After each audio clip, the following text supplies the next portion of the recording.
নমস্কার, গল্পকথাকৃতি চ্যানেলে আপনাদের সবাইকে স্বাগত জানাচ্ছি।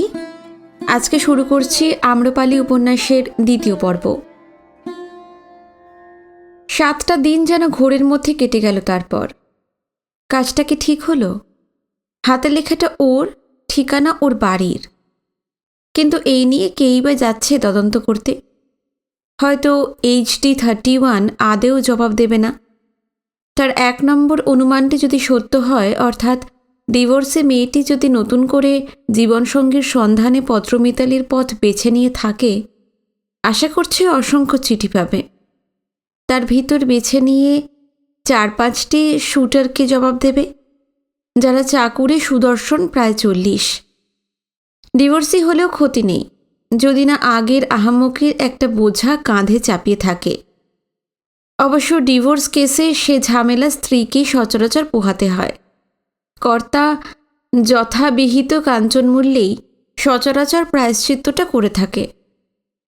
আচ্ছা, ওর নিজের একটি সন্তান নেই তো? ও তো নিজেই ডিভোর্সি। তাছাড়া HD মানে কি? হিন্দু ডিভোর্সি? হ্যাঁ, তাই। ওই যে আজন্ম কুমারী মেয়েটি বিজ্ঞপ্তিতে জানিয়েছে যে সে পার্ট টাইম টাইপিস্ট, বয়স 32, উজ্জ্বল শ্যামবর্ণা, 5 ফুট 1 ইঞ্চি, তার নম্বর HU-51, অর্থাৎ হিন্দু আনম্যারিড।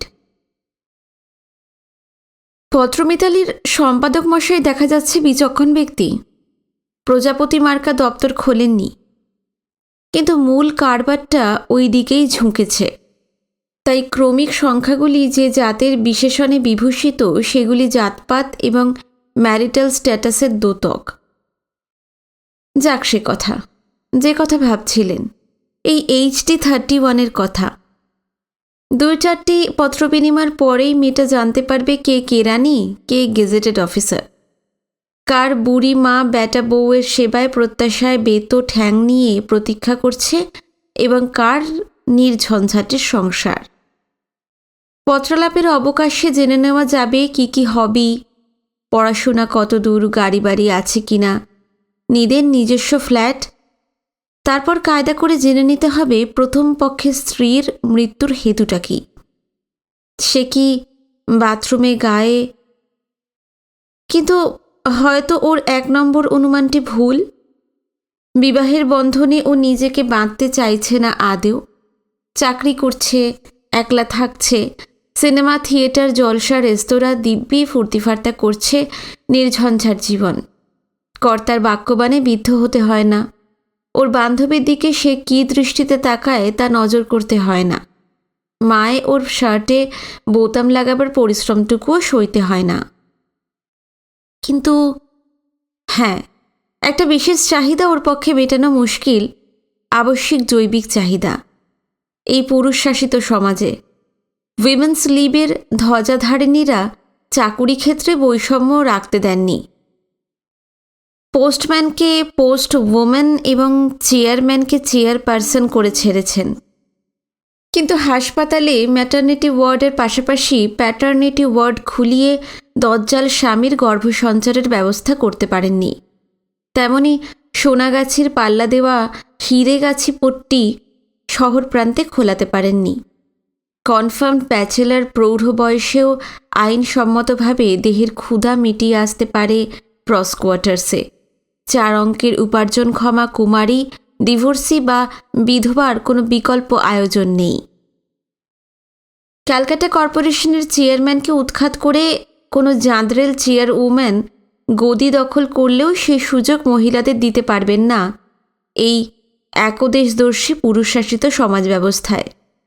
হয়তো সেই হেতুতেই HD-31 পত্রমিতালির প্রত্যাশী। কিন্তু 36, 24, 37 নিশ্চয়ই সংখ্যাতত্ত্বে গোঁজামিল আছে কিছুটা। 8 দিনের মাথায় একটা চিঠি এলো। কলেজ থেকে ফেরার পথে লেটার বক্সে নজরে পড়ল খামটা।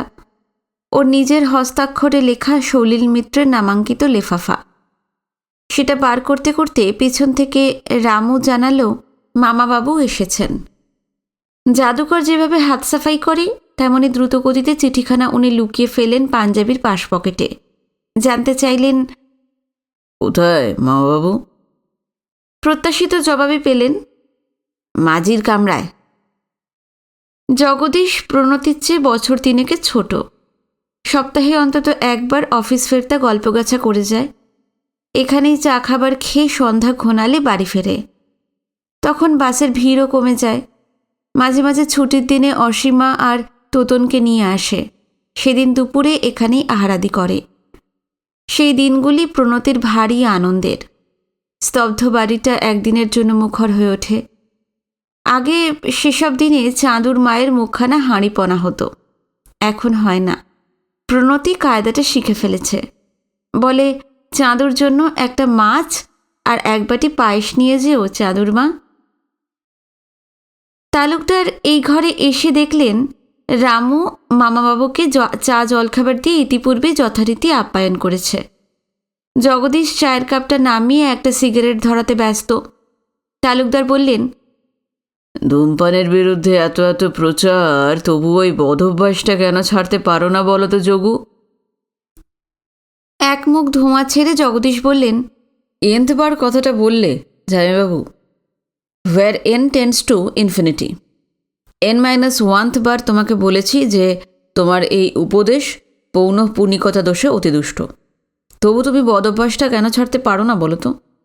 তুমি বরং আমার একটা প্রশ্নের জবাব দাও দেখিনি। কি? এই সলিল মিত্র ব্যক্তিটি কে? যেন রিফ্লেক্স অ্যাকশন। প্রত্যুত্তর ঠোঁটের আগায়। আমার এক প্রাক্তন ছাত্র। কেন? শুধু তীক্ষ্ণ স্মৃতিশক্তিই নয়, ওর IQ ফেনোমেনাল।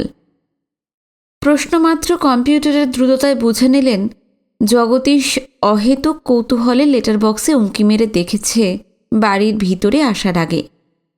কাচের ভিতর দিয়ে নামটা যে পড়া যাচ্ছিল তা অনুমান নির্ভর নয়, স্বচক্ষে দেখা।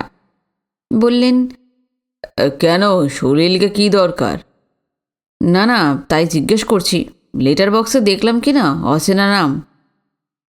অধ্যাপক তালুকদার অন্যমনস্কতার অভিনয় করে পাঞ্জাবির পাশ পকেট থেকে লেফাফাখানা বার করে দেখে আবার পকেটেই রাখলেন। বললেন, বেচারি থাকে একবারে ধাপপাড়া গোবিন্দপুরে। চিঠি ডেলিভারি হতে দেরি হয়, তাই এমপ্লয়মেন্ট এক্সচেঞ্জে নাম লেখাবার পর আমাকে বলেছে। যাক সে কথা। তোতনরা কেমন আছে? খেজুরে গল্প কিছুটা চালিয়ে গা ধোয়ার অছিলায় ঢুকে গেলেন বাথরুমে। কিন্তু এ কি? খামের গর্ভে রয়েছে তার নিজেরই লেখা চিঠিখানা, অর্থাৎ যে চিঠিখানা লিখেছেন সলিল মিত্র HD 31কে। তার অর্থ, চিঠিখানা ও ফেরত দিল কেন? রুদ্ধদ্বার স্নানকক্ষে নিশ্চুপ দাঁড়িয়ে রইলেন কয়েক মুহূর্ত। তীক্ষ্ণ বুদ্ধির পণ্ডিতটি কোনো কার্যকারণ সূত্রে সন্ধান পেলেন না। ও যদি যোগাযোগ করতে না চায়, তা তো না চাইতেই পারে। উনি বিবাহিত, প্রৌঢ়। কিন্তু সেক্ষেত্রে মেয়েটির পক্ষে স্বাভাবিক হতো খামটা ছিঁড়ে ফেলা, অথবা বাস্তব বুদ্ধি প্রখর হলে সাবধানে সেলফ অ্যাড্রেসড খামের অব্যবহৃত ডাকটিকিটটা জলে ভিজিয়ে খুলে নেবার পর খামটা ছিঁড়ে ফেলা। হঠাৎ একটা কথা খেয়াল হলো। উল্টো পিঠটা দেখলেন। তাই বলো, একই কাগজের বিপরীত প্রান্তে গোটা গোটা মেয়েলি হরফে লেখা, কবিবরেষু অহবত। কি সৌভাগ্য! একে সাহিত্যিক, তাই কবি। তুমি আমার বিজ্ঞপ্তি বসনের খাঁজে খাঁজে 1 নম্বর 2 নম্বর কি অনুমানের খোঁজ করেছ, তার আমি কি বুঝব? লেখক হিসেবে তোমার জানা উচিত এই বিশ্ব প্রপঞ্চের আধখানা কে বানিয়েছে তা আমরা জানি না, কিন্তু বাকি আধখানা সৃষ্টিকর্তা আমরাই। আপন মনের মাধুরী মিশায়ে কৌতূহল যদি পুরোপুরি মিটে গিয়ে থাকে, তাহলে এই কাগজখানার দাহকার্য সম্পন্ন করো। দুজনের হস্তাক্ষরেরই সহমরণে সদ্গতি লাভ হবে। সেজন্যই তোমার চিঠির উল্টো দিকে এই বিপরীত বিহার। আর কৌতূহলের ছিঁটে ফোঁটা যদি এখনো বাকি থাকে, তাহলে নিচের নম্বরে রিং করতে পারো।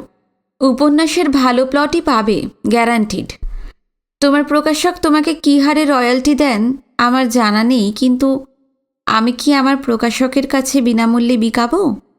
তাতেও রাজি, যদি কবি কালিদাসের শর্তটা মেনে নাও, অর্থাৎ যদি প্রকাশের আগে আমি হই তোমার পাণ্ডুলিপির প্রথম পাঠিকা। ইতি মালিনী। সন্দেহ দোলায় দোলায় দোলায়মানা কুয়াশার যে রহস্যময় আবরণ একটা ছিল, ধীরে ধীরে তা মিলিয়ে গেল।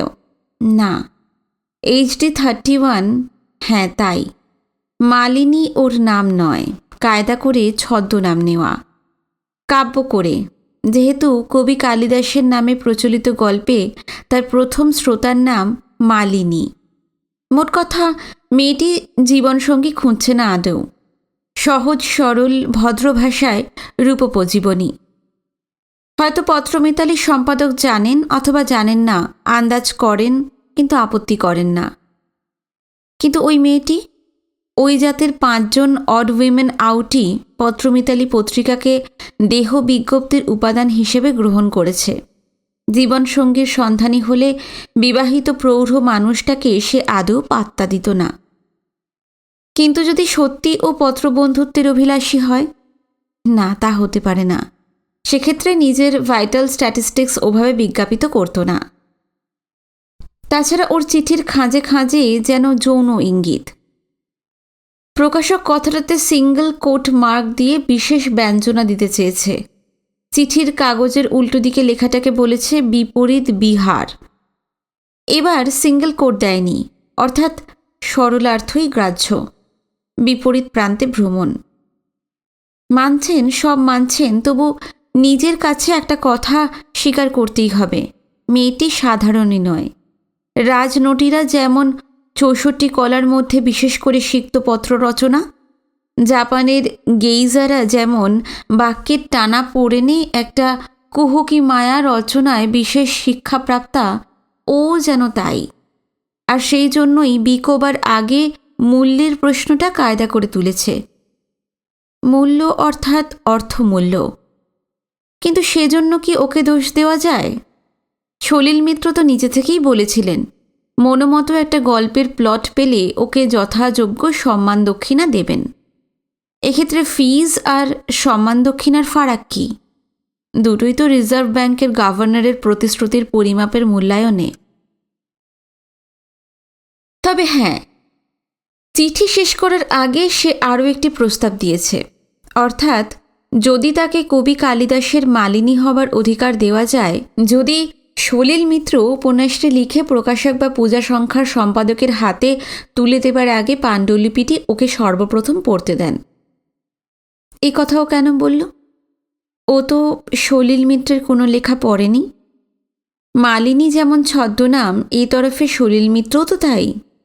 তাহলে প্রথম দর্শনে প্রেম হয়, বাস্তবে হোক না হোক রোমিও জুলিয়েটে হয়, তাই বলে প্রথম পত্রপাঠে প্রেম?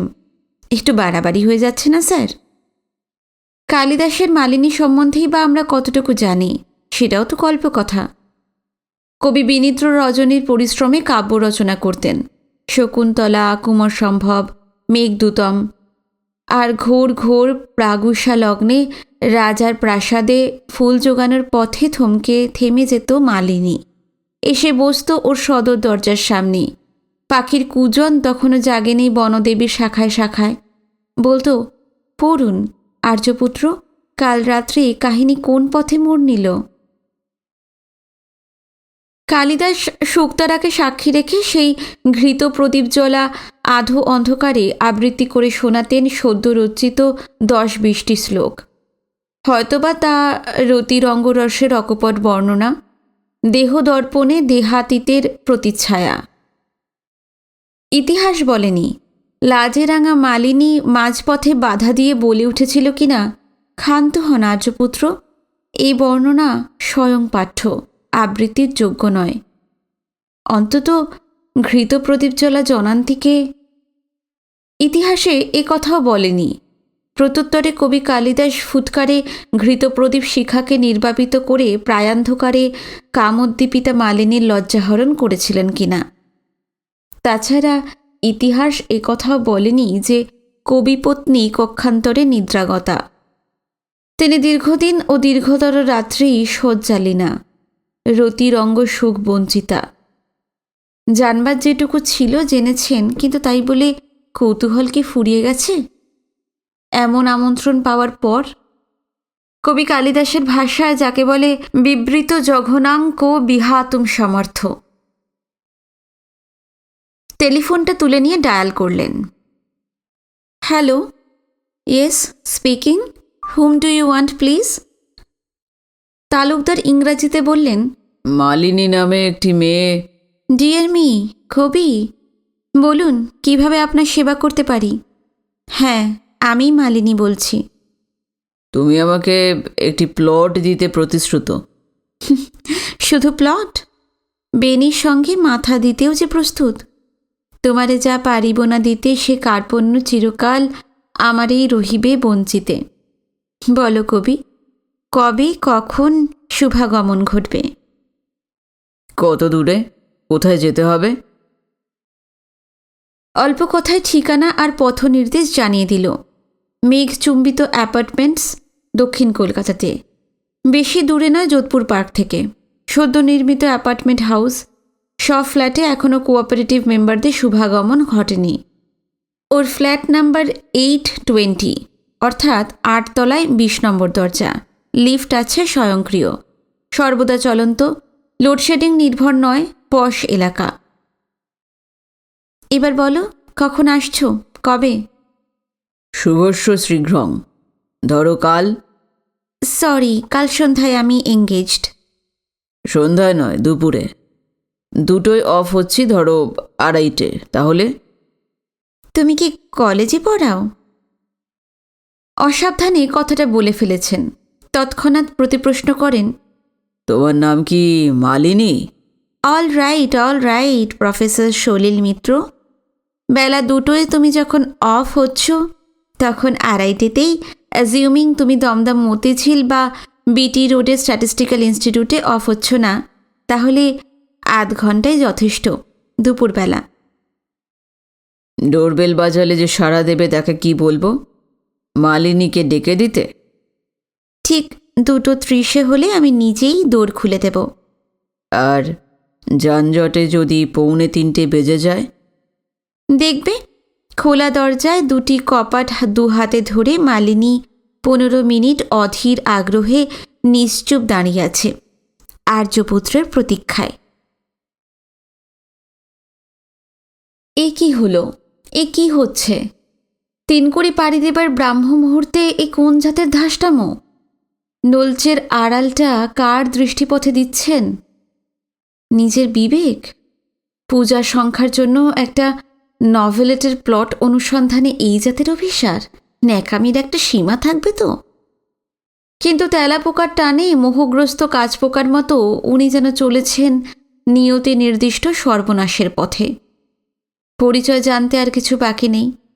Ultra modern sophisticated call girl, multi storeyed অ্যাপার্টমেন্টে অ্যাপয়েন্টমেন্ট করে খদ্দের বসায়। একবার শয্যা সঙ্গিনী হবার দক্ষিণামূল্য কত? কিন্তু উনি তো মেয়েটিকে স্পর্শমাত্র করবেন না। উনি তো শুধু জানতে চান কেন।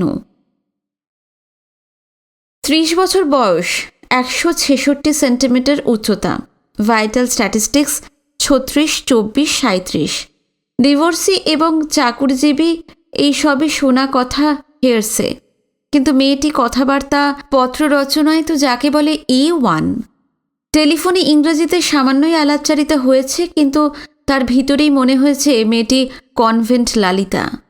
এমন একটি সর্বগুণান্বিতা রমণীরত্ন কি হেতুতে বেছে নিল এই জীবিকা? কেন সে কারোর সহধর্মিণী নয়? কেন সে নয় কারোর মা? দেশকে, দশকে, আগামী প্রজন্মকে সে কি দিয়ে যাচ্ছে? শুধুই ইন্দ্রিয়জ কামনা বাসনার রিরংসা পুরীশ। কেন কেন কেন? পরদিন গাড়ি নিয়ে কলেজে এলেন না। উনি চান না ওই মেঘচুম্বিত অ্যাপার্টমেন্ট হাউসের সামনে রাস্তার উপর গাড়িটা পার্ক করতে। কলেজ থেকে ট্যাক্সি নিয়ে যখন ওখানে পৌঁছলেন, তখনও নির্দিষ্ট সময় অতিক্রান্ত হয়নি। ট্যাক্সির ভাড়া মিটিয়ে স্বয়ংক্রিয় লিফটে উঠে এলেন 8 তলায়। অধিকাংশ ফ্ল্যাটই খালি। বস্তুত মিস্ত্রিরা এখনও কাজ করছে এখানে ওখানে। নিচে অবশ্য তকমাধারী দারোয়ান বসেছিল, চোখ তুলেও দেখল না। 820 নম্বর চিহ্নিত দরজা, একটা নেম প্লেট এস সন্ধি। কলবেল বাজাতে গিয়েও ইতস্তত করলেন কিছুটা, মিনিট 3 তার ভিতর একবার মাত্র লিফটটা উপর থেকে নিচে নামল। একজোড়া চড়ুই পাখি রেলিংয়ে এসে বসে বিহঙ্গ ভাসে নিজেদের মধ্যে কি যেন বলা বলি করল। এছাড়া চরাচর নিস্তব্ধ। মনেই হচ্ছে না এটা জনাকীর্ণ কলকাতা শহর। প্রফেসর তালুকদার মরিয়া হয়ে কলবেলটার গলা টিপে ধরলেন।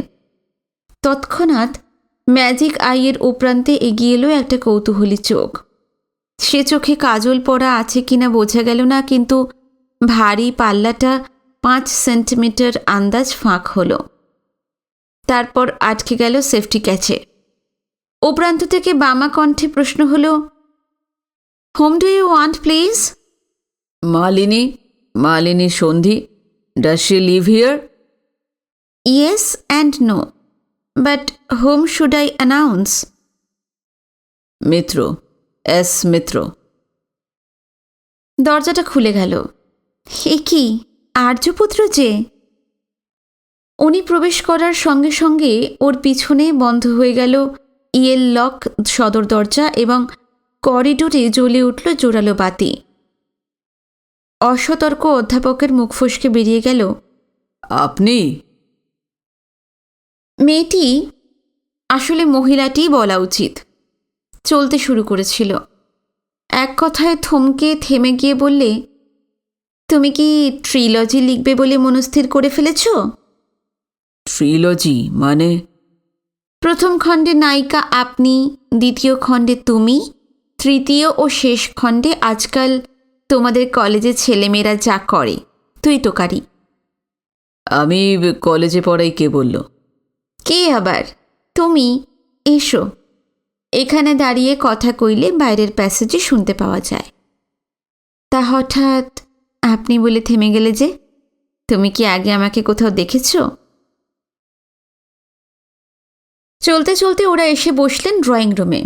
প্রকাণ্ড ঘর, কিন্তু ভালোভাবে সাজানো নয়। ড্রয়িং রুমটা বড়, বেশ বড়, কিন্তু সোফা সেটি কিছুই নেই। খানকয় ফোল্ডিং চেয়ার, একটা ক্যানভাসের ইজি চেয়ার, দেওয়ালে ছবি, ক্যালেন্ডার একটাও নেই। মায়ের সিলিং ফ্যান পর্যন্ত নেই। অথচ দেওয়ালে সিনথেটিক এনামেলের মোলায়েম প্রলেপের কুহক। কি দেখছ?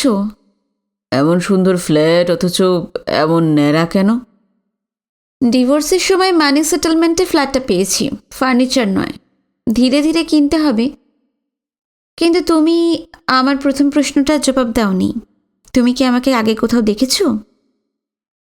বাস্তবে নয়, ফটোতে, পত্রমিতালির প্রচ্ছদে, 3rd ইস্যুতে।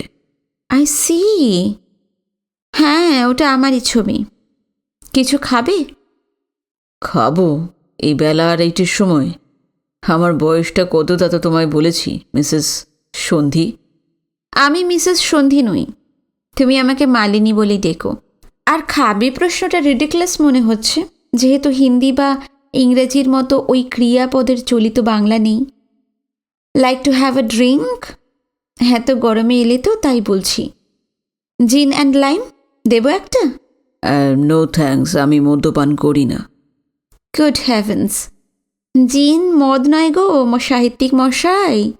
আপনার প্রফেশনাল ছদ্মনামটা কি দয়া করে জানাবেন? জিনকে যিনি মদ বলেন তিনি কি যাতে কথা সাহিত্য রচনা করতে সক্ষম আমি জানতে কৌতূহলী। আমার কথা থাক, আমি তোমার কথা শুনতে এসেছি।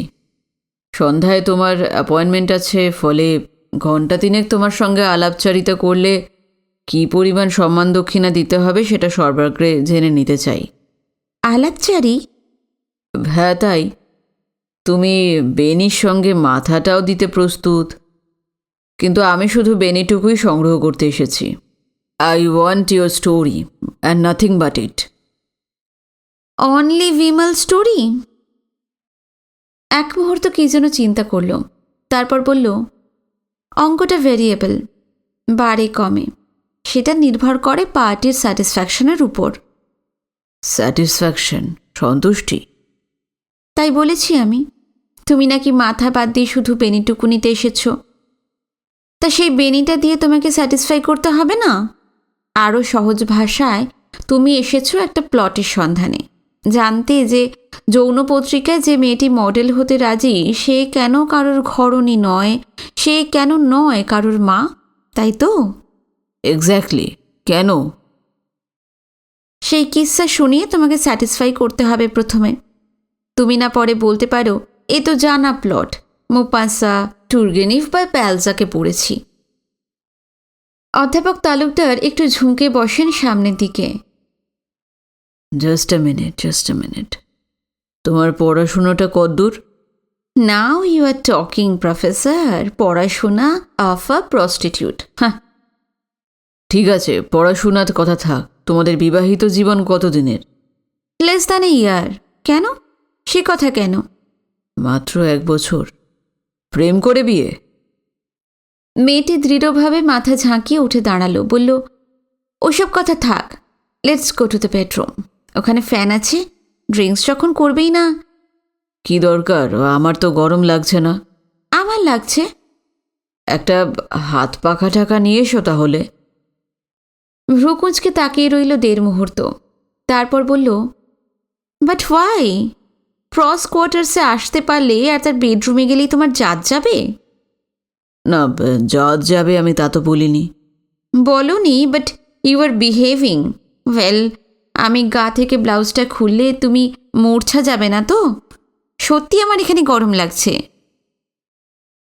প্রফেসর তালুকদার হেসে ফেললেন, বললেন, না মালিনী, তুমি গা থেকে ব্লাউজটা খুললে আমি মূর্ছা যাব না।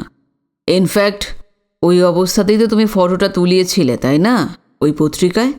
দেখে আমি তো মূর্ছা যাইনি। মেয়েটি দুমদুম করে উঠে গেল বেডরুমে। প্রফেসর তালুকদার অন্যমনস্কের মতো পাশের টিপয়ে রাখা একটা ফটো অ্যালবাম তুলে নিলেন। পাতা উল্টাতেই বুঝতে পারলেন সেটা বিশেষ উদ্দেশ্যেই ওখানে অবিন্যস্তভাবে সুবিন্যস্ত। ফটো অ্যালবামে মেয়েটির একাধিক আলোকচিত্র, নানা মাপের। ও নিশ্চয়ই কোনো ফটোগ্রাফারের মডেল। পত্রিকায় তবু নলচের আড়াল ছিল এখানে একাধিক নিউড ফটোগ্রাফ, খদ্দেরকে ওয়ার্ম আপ করার অ্যাপিটাইজার। নিঃশব্দে অ্যালবামটা স্বস্থানে নামিয়ে রাখলেন। ঘরের ভিতর থেকে প্রশ্ন হলো, শরবতে আপত্তি আছে? Lemon squash? নাকি আমার ছোঁয়াও খাবে না? তালুকদার বেডরুমের দিকে মুখ করে নেপথ্যচারণীকে বললেন, তুমি অহেতুক আমাকে বাক্যবাণে বিদ্ধ করছো মালিনী। নিয়ে এসো। লেমন স্কোয়াশ নয়, জিন উইথ লাইম স্কোয়াশ। 2 পাত্রই এনো। তুমিও নিশ্চয়ই খাও। একটু পরে শয়নকক্ষের পর্দা সরিয়ে মালিনী এই ঘরে এলো। তার 2 হাতে কাচের গ্লাস, উপরে বরফের কিউব। শুধু ব্লাউজ নয়, অধবাসটিও সে ঘরের ভিতরে খুলে রেখে এসেছে। একটা গ্লাস টেবিলে নামিয়ে রেখে সে মুখোমুখি বসে বললে, এই যে বললে মদ্যপান করো না? Good heavens! জিন মদ নয় গো জনপদ কল্যাণী। আপনার প্রফেশনাল ছদ্মনামটা কি দয়া করে জানাবেন? জিনকে যিনি মদ বলেন তিনি কি জাতের রতিরঙ্গ কুহক রচনা করতে সক্ষম আমি জানতে কৌতূহলী। That's a good one. জিন আগে কখনো পান করেছ? করিনি। ইতিপূর্বে কোনো জনপদ কল্যাণের প্রমোদ ভবনে। বাই দ্য ওয়ে, জনপদ কল্যাণী কাকে বলে জানো তো? ওর হাতের গ্লাসে গ্লাসটা ঠেকিয়ে বললে, চিয়ার্স, জানি। একটা চুমুক দিয়ে প্রফেসর তালুকদারের মনে হলো ও গুল মারছে। প্রশ্ন করেন, অজন্তা গুহায় একটি জনপদ কল্যাণীর ছবি আছে, কোথায় তা জানো? জানি, কেভ 16। সব গাইড বইতে যাকে ভুল করে লেখে দ্য ডাইং প্রিন্সেস। মেয়েটি রাজনন্দিনী আদেও নয়, আমারই মতো জনপদ কল্যাণী। রীতিমতো অবাক হলেন অধ্যাপক তালুকদার। মেয়েটির পড়াশোনার রেঞ্জটা জানা নেই, কিন্তু ও সেই জাতের উত্তরাধিকার বহন করছে। প্রাচীন গ্রিসে যাদের বলতো হেটেরা, প্রাচীন ভারতে রাজনর্তকী। আর এক সিপ পান করলেন। জিন আগে কখনো পান করেননি। স্বাদটা ভালোই লাগছে, একটু কড়া। বোধহয় 1 গ্লাসে ডাবল পেগ দিয়েছে। দুজনেই নিঃশব্দে পান করতে থাকেন। তারপর মালিনী বললে, এবার তোমাকে তোমারই অস্ত্রেই বধ করব অধ্যাপক। বলো তো, বৌদ্ধ যুগে একজন অজনী সম্ভবা জনপদ কল্যাণী সেকালীন শ্রেষ্ঠ ভেষগাচার্যকে গর্ভে ধারণ করে। তালুকদার ওকে কথাটা শেষ করতে দিলেন না। তার বাঁ হাতে ধরা ছিল পানপাত্রটা, ডান হাত বাড়িয়ে চেপে ধরলেন ওর গজদন্ত শুভ্র বাহুমূল। উত্তেজিতভাবে বলে ওঠেন, তুমিও কি পারো না কল্যাণী, সেই অজনী সম্ভাবা জীবক মাতা আম্রপালির মতো এই 300 বছরের বুড়ি কলকাতা শহরের ট্রাম রাস্তার উপর দাঁড়িয়ে সমকালকে ফুৎকারে উড়িয়ে দিয়ে শাশ্বত আম্রপালির মতো উদাত্ত নির্ভীক কণ্ঠে ঘোষণা করতে, প্রভু বুদ্ধ লাগি, আমি ভিক্ষা মাগি। মেয়েটি হঠাৎ ম্লান হয়ে গেল। ওর চোখ জোড়া আর্দ্র হয়ে উঠল। যে হাত ওর বাহুমূল ধরে আছে তার উপর একটা হাত আলতো করে চাপা দিয়ে বললে, আমার গর্ভেও এসেছিল জীবক, জানলে? কিন্তু কি করব? তথাগত তো কোনোদিনই এসে পদধূলি দিলেন না এই আম্রপালির সর্বতভদ্রে। তেমন করে কেউ যে আমার কানে কানে বীজমন্ত্রটা। ঘরের টেবিল ল্যাম্পটা বার দুই দপদপ করে জ্বলে কি যেন ইঙ্গিত করে নিভল। তালুকদার বললেন, লোডশেডিং হলো নাকি? একটা কথার সত্যি জবাব দেবে অধ্যাপক? বেশ নেশা হয়েছে, ঘরটা দুলছে। তালুকদার বললেন, কি জানতে চাও জিজ্ঞেস করে দেখো। গ্লাসের তলানিটুকুও গলায় ঢেলে দিলেন। মালিনী উঠে গেল বেডরুমে, শূন্য পানপাত্র দুটি নিয়ে। একটু পরেই ফিরে এলো, পূর্ণ পাত্র হাতে।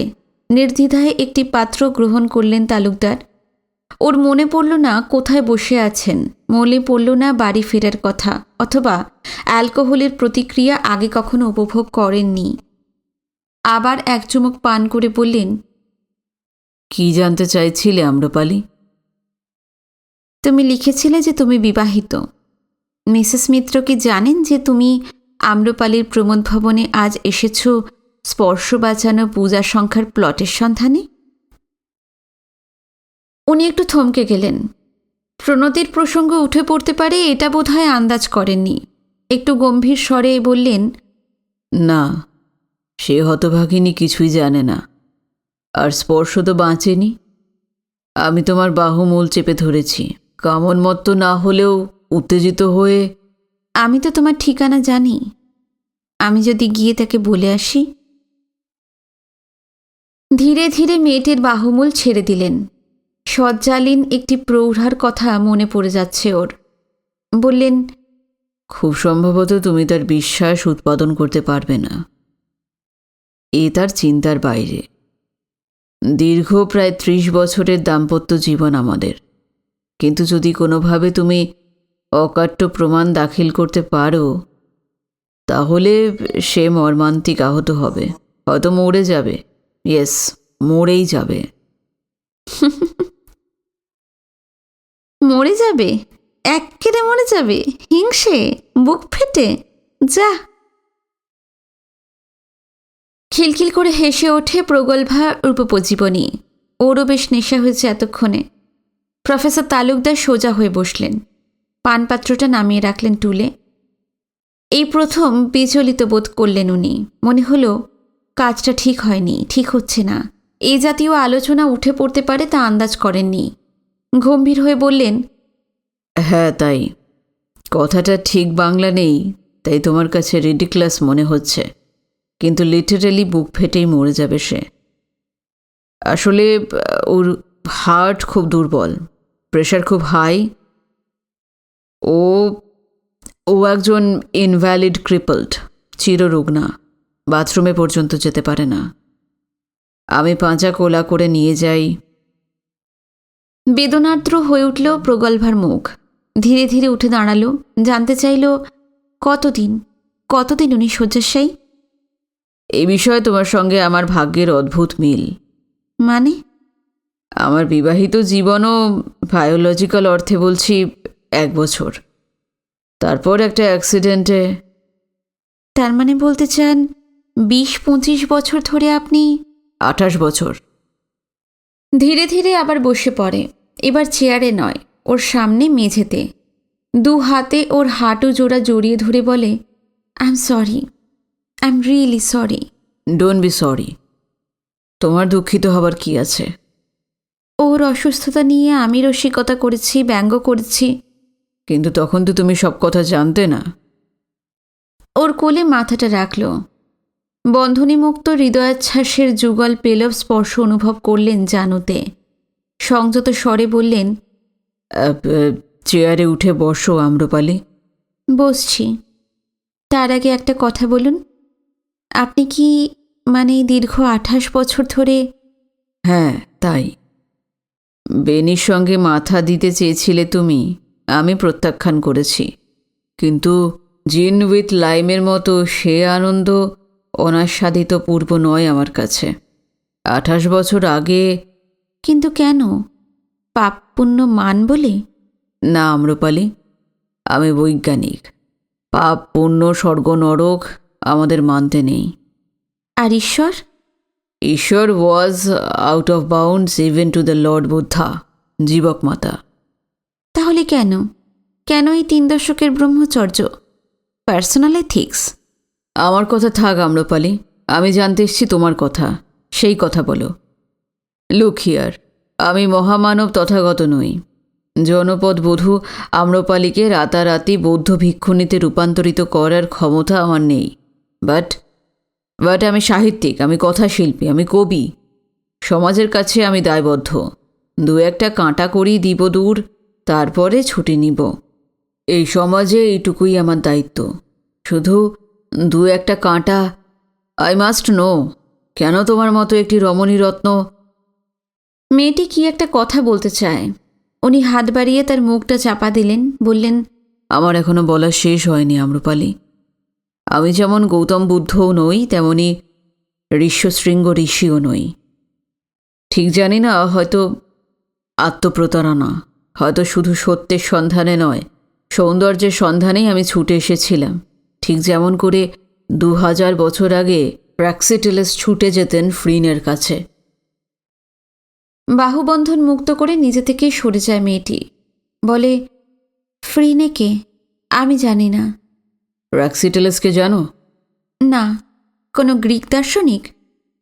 না, দার্শনিক নন, সমকালের তো বটেই, বোধ করি সর্বকালের শ্রেষ্ঠ ভাস্কর। ভেনাস ডি মিলো হয়তো তারই কীর্তি। তিনি ভালোবেসেছিলেন ফ্রিনেকে। ফ্রিনে এথেন্সের সর্বশ্রেষ্ঠা সুন্দরী হেটেরা, জনপদকল্যাণী। অনাবৃতা ফ্রিনেকে মডেল করে একাধিক ভেনাস মূর্তি করেছিলেন প্র্যাক্সিটেলাস। তার একটি পাদমূলে আজও খোদাই করা আছে গ্রিক ভাষায় শিল্পীর স্বীকৃতি, যার ইংরাজি অনুবাদ, Praxiteles hath portrayed to perfection the passion, drawing his model from the depth of his own heart and dedicated me to Phryne as price of me. ইংরেজিতে বলছো কেন? আর কি বিদঘুটে ইংরেজি! হ্যাঁ, তার কারণ গ্রিক ভাষা থেকে অনুবাদক আক্ষরিক অনুবাদ করেছিলেন, তাও 200-300 বছর আগে, চর্সার আর শেক্সপিয়ারের অন্তর্বর্তীকালে। আমি নিজেই একটা বাংলা অনুবাদের চেষ্টা করেছিলাম, কিন্তু নিজেই তার অর্থ বুঝিনি। শুনি তোমার অনুবাদ। প্র্যাক্সিটেলেস তার অন্তরের অন্তঃস্থল থেকে কামনার আনন্দিত ব্যঞ্জনাটি এখানে মূর্ত করেছেন, আর সেই জন্যই আমাকে উৎসর্গ করে গেছেন ফ্রিনের উদ্দেশ্যে। সেই তো আমার মূল্য। কিন্তু তা কি সম্ভব? প্র্যাক্সিটেলাসকে ভেনাসের সত্য শিব ও সৌন্দর্যের নাগাল পেয়েছিলেন ফ্রিনেকে অস্বীকার করে, অপমান করে? অপমান করে নয়, তুমি আমার নারীত্বকে অস্বীকার করছো, অপমান করছো। তোমার হৃদয় দিয়ে নয়, মানিব্যাগ থেকে আমার সম্মান মূল্য মেটাতে চাইছো। এভাবে তো হয় না Praxiteles. Pay the price of Phryne. ফ্রিনের নারীত্বের মর্যাদা যে তোমাকে সর্বাগ্রে মিটিয়ে দিতে হবে, অর্থ দিয়ে নয়, সর্বাঙ্গ দিয়ে। ধীরে ধীরে টলতে টলতে উঠে দাঁড়ালেন প্রৌঢ় অধ্যাপক তালুকদার। বললেন, আই এম সরি। 2টি হাত বাড়িয়ে দিলেন সামনের দিকে, বলে বুকে টেনে নিলেন ওকে। আরও 7টা দিন কেটে গেছে। তারপর আবছা মনে পড়ে অভিজ্ঞতাটা। ঘোর ঘোর বিস্মৃতির একটা কুয়াশা জড়ানো। এলএসডি বা ম্যারিওয়ানা সেবনের স্বর্গসুখ স্মৃতি যেন। মনে পড়ে আচমকা ডোরবেলটা আর্তনাদ করে উঠেছিল। তখন ওরা দুজনেই আদম ইভ। ঘরে সর্বক্ষণ একটা জোরালো বাতি জ্বলছিল।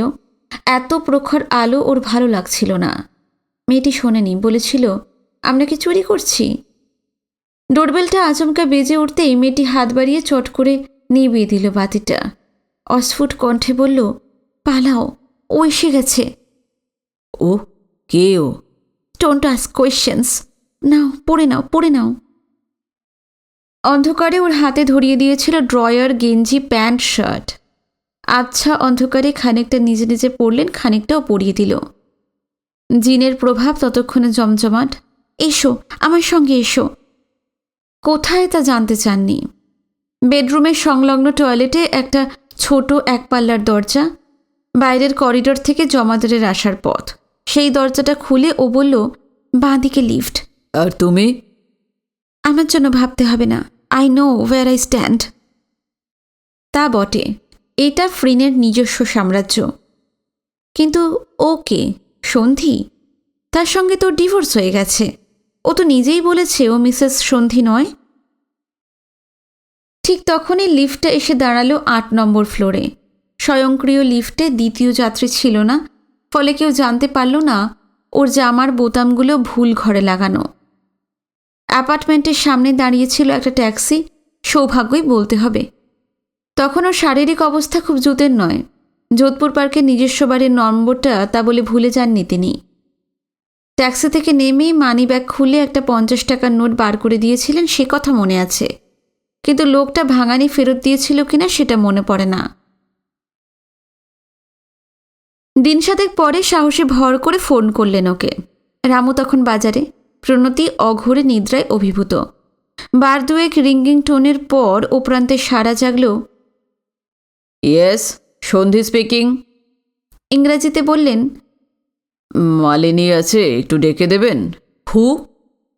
ডিয়ার মি, ওর নাম কি তাহলে মালিনী নয়? এটা 8/20 মেঘচুম্বিত অ্যাপার্টমেন্টস তো? হ্যাঁ, দ্যাটস রাইট। কি নাম বললেন? মালিনী? নামটা ভুলও হতে পারে, আমি লিখে রাখিনি। বয়স প্রায় 30। ইয়েস, মালিনী, তাই বলুন। ও বাথরুমে আছে, একটু লাইনটা ধরুন। কি নাম বলবো? কে ফোন করেছেন? মিত্র, সলিল মিত্র। ওর স্পষ্ট মনে হলো টেলিফোনের কথা মুখে হাত চাপা দিয়ে ও প্রান্তবাসী ইংরেজিতে উচ্চ কণ্ঠে বললেন, মালিনী, তোমাকে টেলিফোনে মিস্টার মিত্র খুঁজছেন। তোমার কি বাথরুম থেকে বার হতে দেরি হবে? তারপর একটু নীরবতা। বাথরুম থেকে কেউ কিছু বলল কিনা বোঝা গেল না। অন্তত টেলিফোনে কোনো শব্দ ভেসে এলো না। তারপর ভদ্রলোক টেলিফোনে বললেন, মালিনীর দেরি হবে বাথরুম থেকে বের হতে, ও রিং ব্যাক করবে বলল। আপনার নম্বরটা কাইন্ডলি। তালুকদার সতর্ক হয়ে উঠেছেন ইতিমধ্যেই। বললেন, আমি আসলে আমার বাড়িতে ফোন নেই, পোস্ট অফিস থেকে ফোন করছি। ও আই সি, ধরুন। আবার কথা মুখে হাত চাপা দিয়ে ভদ্রলোক উচ্চ কণ্ঠে কাকে যেন ইংরেজিতে বললেন, আরে ওর ফোন নেই, কি বললে? অ্যাড্রেস? ও আচ্ছা, ঠিক আছে, লিখে রাখছি। এই কথাগুলি মাউথপিসে ফাঁকা আঙুলে হাত চাপা দিয়ে উচ্চ কণ্ঠে বলা হলো। তারপর ও প্রান্তবাসী বেশ সহজ কণ্ঠে প্রশ্ন করলেন, এক্সকিউজ মি মিস্টার মিত্র, ও সলিল মিত্রকে ঠিক প্লেস করতে পারছে না। আপনি কি বালিগঞ্জ থেকে বলছেন? আপনার অ্যাড্রেসটা কাইন্ডলি। অধ্যাপক তালুকদার নিঃশব্দে ধারক অঙ্গে টেলিফোন যন্ত্রটা নামিয়ে রাখলেন। সাবধানী বুদ্ধিমান মানুষটির মনে হল সন্ধি মায়াজাল বিস্তার করতে চাইছে। মালিনী মেয়েটির নাম নয়, হতে পারে না। কবি কালিদাসের প্রসঙ্গে কাব্য করে ও ছদ্মনাম নিয়েছিল মালিনী, আর সেই জন্যই প্রথমবার ও প্রান্তবাসী নাম শুনে চিনতে পারেনি। প্রতি প্রশ্ন করেছিল হু। খুব সম্ভবত সন্ধির বাথরুমে কেউ ছিল না। সে শূন্যে কথাগুলো ছেড়ে দিয়ে ওর বিশ্বাস উৎপাদনের চেষ্টা করছিল। কায়দা করে ও টেলিফোন নাম্বার অথবা ঠিকানাটা জানতে চাইছিল। উপায় নেই। মেয়েটি নিজ থেকে যোগাযোগ না করলে এই রহস্যজাল ছিন্ন করা যাবে না। কিন্তু ওর গরজটাই বা কি? একটা দুঃস্বপ্ন? আচ্ছা, না হয় সুখ স্বপ্নই হলো। স্বপ্ন বলে অভিজ্ঞতাটাকে গ্রহণ করলে ক্ষতিকার। আরও দিন তিনেক পরে ডাকবাক্স থেকে উদ্ধার করলেন একটা মোটা খাম, সলিল মিত্রের নামে। বেশ ভারী খাম, বাড়তি ডাকটিকিট দিতে হয়েছে। ও বোধহয় অনেক কিছু লিখেছে। স্টাডি রুমে দরজাটা ভিতর থেকে বন্ধ করে সযত্নে পেননাইফ দিয়ে খামটা খুলে ফেললেন। ভিতর থেকে বার হয়ে এলো খান ছয়েক পোস্টকার্ড সাইজের রঙিন হটশট ফটোগ্রাফ। বজ্রাহত হয়ে গেলেন অধ্যাপক তালুকদার। ওই 6খানি রঙিন আলোকচিত্র ব্যতি রেখে লেফাফার ভিতর আর কিচ্ছু ছিল না। প্রতিটি চূড়ান্ত পর্নোগ্রাফিক আলোকচিত্র, নরনারীর নিরাবরণ যৌনমিলনের দৃশ্য। 3খানি ছবিতে পুরুষটির পিছন দিক দেখা যাচ্ছে। সে 3টিতে মালিনীকে চিনতে কোনো অসুবিধা হয় না। 2খানি ছবিতে অধ্যাপক তালুকদারের সম্মুখ দৃশ্য। চশমাটা খোলা আছে, তবু চিনতে কোনো অসুবিধা হয় না। সে 3টিতে রতিরঙ্গ সঙ্গিনীর পশ্চাৎদেশ দেখা যাচ্ছে। বাকি 1খানি পাশ থেকে তোলা প্রোফাইল। নায়ক নায়িকা দুজনকেই স্পষ্ট শনাক্ত করা যায়। অধ্যাপক তালুকদার ভয় তো পেয়েছেন বটেই, ওই সঙ্গে নিদারুণ একটা বেদনার অনুভব। মেয়েটি এই? তিনি মানুষ চিনতে পারলেন না। সে তো একটা পয়সাও হাত পেতে নেয়নি। বলেছিল তার দক্ষিণা ওর তৃপ্তির পরিমাণ নির্ভর। পরে হ্যাঁ, শেষ পর্যায়ে যা বলেছিল তা অন্য দৃষ্টিভঙ্গির। ফ্রিনে তার নারীত্বের মর্যাদা দাবি করেছিল প্র্যাক্সিটেলসের কাছে। তাকে উপেক্ষা করে উনি ফিরে এলে নাকি ফ্রিনের শাশ্বত নারীত্বের অপমান। কী সব বড় বড় কথা! বাস্তবে ছি ছি ছি। ভারী পর্দার পিছনে হটশট ক্যামেরা হাতে প্রতীক্ষায় ছিল ওর পাপের সঙ্গী। তাই ঘরে অত জোরালো আলোর আয়োজন। হয়তো ফ্ল্যাশ বাল্বে ঝিলিকও দিয়েছে। তখন নেশাগ্রস্ত পৌর মানুষটি ছিলেন দীর্ঘ 3 দশকের তৃষ্ণায় কাতর। জৈব ক্ষুধায় হতভাগ্য তখন তুরিয়ানন্দে অন্য জগতে। এসব জাগতিক কাণ্ডকারখানার ঊর্ধ্বে, বহু ঊর্ধ্বে। ছি ছি ছি, এ কি হয়ে গেল? জীবনে যিনি কখনো হার মানেননি, স্কুল কলেজ জীবনে কখনো সেকেন্ড হননি, তিনি এইভাবে চূড়ান্তভাবে হেরে গেলেন একটা বেশ্যা আর তার নাগরের ছলনায়। জীবনে এত বড় সমস্যার সম্মুখীন হননি কখনো। প্রণতির অ্যাক্সিডেন্টের সময়ও এতটা বিচলিত হয়ে পড়েননি। সেবার মাথা খাড়া রেখেই মার্কিন যুক্তরাষ্ট্রের সেই বিখ্যাত বিশ্ববিদ্যালয়ের অফারটা ফেরত দিয়েছিলেন। কিন্তু এবার ওরা তো অনতিবিলম্বে ব্ল্যাকমেলিং শুরু করে দেবে। পরদিন কলেজ থেকে ফিরে এসে শুনলেন সারা দিন কে একটা বেগানা লোক ওকে বারে বারে ফোন করেছে। নামটা জানায়নি, কিন্তু রামুকে বলেছে তার সাহেব ফিরে এলে যেন জানানো হয় রাত 8:30টায় সে আবার ফোন করবে। ব্যাপারটা নাকি খুবই জরুরি। সাহেব যেন রাত 8:30টায় বাড়িতে থাকেন। প্রণতি বিরক্ত হয়ে বলেন, কে বলো তো লোকটা? কে চায়? ভারী উদ্ধত মেজাজের, অসভ্য। সবই বুঝলেন। মুখে বলতে হলো, আমি কি করে জানব? কাটায় কাটায় 8:29 টেলিফোনটা বেজে উঠল। উনি প্রস্তুত হয়ে বসেছিলেন পড়ার টেবিলে, বা হাতটা টেলিফোন রিসিভারে রেখে। ঘর ভিতর থেকে অর্গলবদ্ধ। একবার মাত্র রিঙ্গিং টোন হতে তুলে নিয়ে গম্ভীর স্বরে বললেন, ইয়েস, তালুকদার বলছি। আপনি কি প্রফেসর রঞ্জন তালুকদার? পুরুষ কণ্ঠ, বিকৃত কণ্ঠস্বর। উচ্চারণও বিকৃত, হয়তো ইচ্ছাকৃত। উনি আরও খাজা বাংলার জবাবে বললেন, আছি। আছেন। বাই মিস্টেক প্রফেসর সলিল মিত্র আছেন না তো? দাঁতে দাঁত চেপে নীরব রইলেন। বড়শিতে মাছটা নিশ্চিত গেঁথেছে বুঝতে পেরে ওই লোকটা ওকে একটু খেলিয়ে তুলতে চায়। কি হলো প্রফেসর সাহেব? গুম খেয়ে যাচ্ছেন কেন? সুতো ছাড়লুম, এখন ঘাই মারুন। আর কিছু না পারেন তো শালা বাঞ্চত করুন। কি চাও তুমি? আপনাকে এক সেট প্যারিস পিকচার প্রেজেন্ট পাঠিয়েছি, পাইয়েছেন তো? কি নাম তোমার? প্রফেসর সাহাব, আপনাকে একটু প্রশ্ন করা হইয়াছে, জবাবটা পেহলে দিন। এতটা উমর হলো এই কথা জানেন না কি? আসামি সির্ফ জবাব দিয়ে যায়, সওয়াল করে না। প্রফেসর তালুকদার, আপনি আপনার ল্যাংটো ছবি পাইয়েছেন? উপায় নেই। সংক্ষেপে সারতে না পারলে ও ক্রমেই অশ্লীলতর আলাপচারি শুরু করবে। বললেন, হ্যাঁ পেয়েছি, বহুত শুক্রিয়া। আব শুনেন স্যার, 6খানা ছবির 3 সেট প্রিন্ট করা হইয়েছে। এক সেট আপনার প্রিন্সিপাল সাহেবের খাতির, दूसरा সেট মিসেস তালুকদারের খাতির। সমঝলেন তো? এখন থার্ড সেট কোথায় যাবে আন্দাজ করতে পারেন? কই বাত নেই, থিঙ্ক করেন। প্রফেসর তালুকদার অসীম ধৈর্যে নীরব রইলেন। লোকটা ওকে ভয় দেখাতে চাইছে। ভয় যে পাননি তা নয়, কিন্তু ভয়ে বুদ্ধিভ্রংশ হতে দেবেন না কিছুতেই। হার মেনে নেওয়া ওর ধাঁতে নেই। অবশ্য এমন নরকের কীটের সঙ্গে দৈরথ সমরে নামবার দুর্ভাগ্য ওর আগে কখনো হয়নি জীবনে। যা, টাইম খতম হইয়ে গেল, আন্দাজ করতে পারলেন না তো?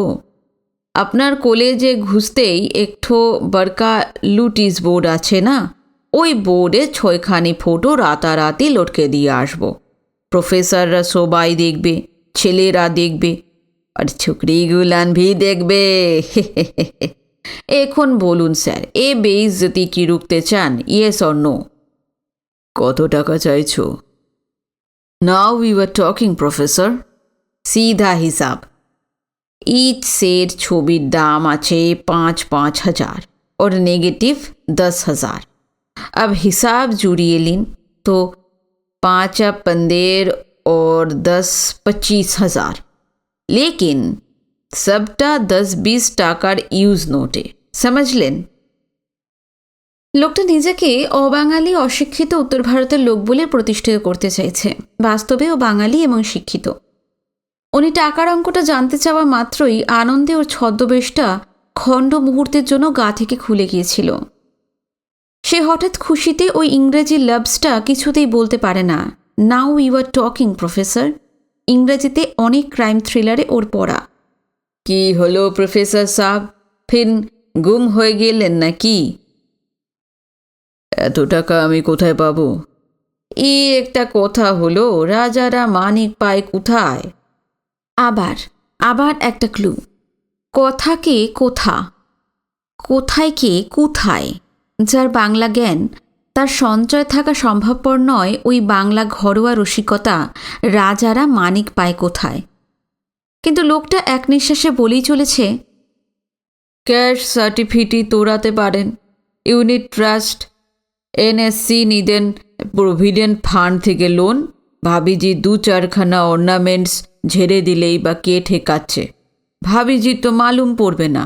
ব্যাংক ভল্ট তো আপনি ট্রানজ্যাক্ট করেন।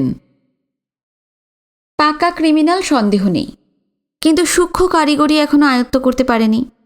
মিসেস তালুকদার যে পঙ্গু এই সংবাদ পর্যন্ত সংগ্রহ করেছে, অথচ বুঝতে পারে না যে একটা অর্ধশিক্ষিত মানুষ যে সার্টিফিকেটকে সার্টিফিটি বলে, সে ব্যাংক ভল্ট ট্রানজ্যাক্ট করার কথা বলতে পারে না।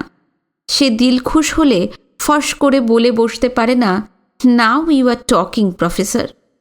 কাঁচা কাজ। কি হলো, কুছ তো বলেন। বুঝতে পারেন এর সঙ্গে দরদাম চলবে না। বললেন, একটা শর্তে আমি টাকাটা দেব। কি শর্ত? টাকাটা আমি ওই ঠিকানায় দেব, তোমার পার্টনার ইন ক্রাইম সেই মেয়েটির সামনে, সেই 8/20। থামুন থামুন থামুন, টেলিশা ফোনে এই সব বাত বলতে নেই। সে অ্যাপার্টমেন্ট এখন বেহাত। 3 রোজ টাইম দিচ্ছি। আজ বুধবার আছে, শনিবার রাত 8:30 বাজে ফিন টেলিফোন করে জানাবো কোথায় কিভাবে প্যাকেটটা আপনি দিবেন, সমঝলেন না? শোনো। ও প্রান্তবাসী শুনল না, রিসিভারের ফোনটা নামিয়ে রাখল। সম্ভবত ওর একটা আশঙ্কা আছে পুলিশ ওকে খুঁজছে। ও কোথা থেকে ফোন করছে তা ধরবার চেষ্টা করতে পারে পুলিশ। দীর্ঘ সময় টেলিফোন লাইনে থাকলে ঘোস্ট কল খুঁজে বার করা যায়, এই তত্ত্বটা ওর জানা। যতই অশিক্ষিত বলে নিজেকে জাহির করতে চাক, ও বেশ ভালোই শিক্ষিত। ব্ল্যাকমেলিং যদি একটা অপরাবিদ্যা হয় তাহলে সে সেই বিদ্যা ভালোভাবেই আয়ত্তে এনেছে, শুধু আলাপচারিতায় অভ্যস্ত হয়নি। তাছাড়া ব্যবস্থাপনায় কোনো ত্রুটি নেই। প্রফেসর তালুকদারের মতো মানুষকেও সে ফাঁদে ফেলতে পেরেছে। অবশ্য সেই কৃতিত্বের বৃকোদর ভাগ সে মেয়েটির প্রাপ্য, যাকে ওর মনে হয়েছিল শুধু রতিরঙ্গরসেই নয়, শিক্ষায়, সংস্কৃতিতে, কৃষ্টিতে সে ফ্রি নেয়। অমন একটি মেয়েকে কি করে পার্টনার ইন ক্রাইম করতে সক্ষম হলো এই লোকটা? তা সে যাই হোক, ও নিশ্চয়ই এতক্ষণ কোনো পাবলিক টেলিফোন বুথ থেকে ওর সঙ্গে কথা বলেছে। জানে পুলিশ সেই উৎসমুখে সন্ধান পেলেও ওকে ধরাছোঁয়ার মধ্যে পাবে না। তাতেই এক নাগারে অনেকক্ষণ কথা চালাতে ও গড়রাজি। পুলিশে খবর দেবার প্রশ্নই ওঠে না। কেউ ওকে ব্ল্যাকমেলিং করবার চেষ্টা করছে এ জাতীয় এজাহার দেবার সঙ্গে সঙ্গে জানাতে হবে কি নিয়ে ব্ল্যাকমেলিং। এভিডেন্স হিসেবে ওই 6খানি ছবিটাকে দাখিল করতে হবে। লোকটা ধরা পড়লেই মামলা আদালতে উঠবে। আসামিপক্ষের উকিল ছবিগুলো প্রকাশ্য আদালতে, না, সে অসম্ভব। বস্তুত এটাই হচ্ছে ব্ল্যাকমেলিং বিজনেসের বিউটি টাচ। সারা বিশ্বে ব্ল্যাকমেলারদের হাতে অনিবার্যভাবে থাকে রঙের টেক্কাখানা। যতক্ষণ না সেটা টেবিলে নামানো হচ্ছে ততক্ষণ তাকে কেউ ছুঁতে পারে না, না ভিকটিম না পুলিশ। সম্মান বাঁচাতে গিয়ে, অপরাধটা গোপন করতে গিয়ে, কেলেঙ্কারিটা রুখতে গিয়ে মানুষ দিশেহারা হয়ে যায়। 10-20 বছর আধপেটা খেয়ে না খেয়ে হতভাগ্যের দল ব্ল্যাকমেলারকে টাকা জোগান দিয়ে চলে। উপায় নেই, ওই রক্তচোষা ভ্যাম্পায়ারের খপ্পরে একবার পড়লে আমৃত্যু নিষ্কৃতি নেই। এটাই এ খেলার এক পেশে নিষ্ঠুর নিয়ম। কিন্তু প্রফেসর রঞ্জন তালুকদার এ জীবনে কখনো হার মানেননি। বড় মানুষের কাছে প্রণতির দুর্ভাগ্যটা নিতান্তই নিয়তি। তবু সেবার মাথা খাড়া রেখেই ঈশ্বর নিক্ষিপ্ত, ঈশ্বর বলে যদি আদৌ কোনো সত্তা থাকে, বজ্রটা বুক পেতে গ্রহণ করেছিলেন। কিন্তু এবার আজকের পর্ব এখানে শেষ করছি। আশা করছি আজকের পর্বটি ভালো লাগলো। খুব শিগগিরই এই উপন্যাসের 3য় পর্ব নিয়ে ফিরে আসছি। নমস্কার, সবাই ভালো থাকবেন।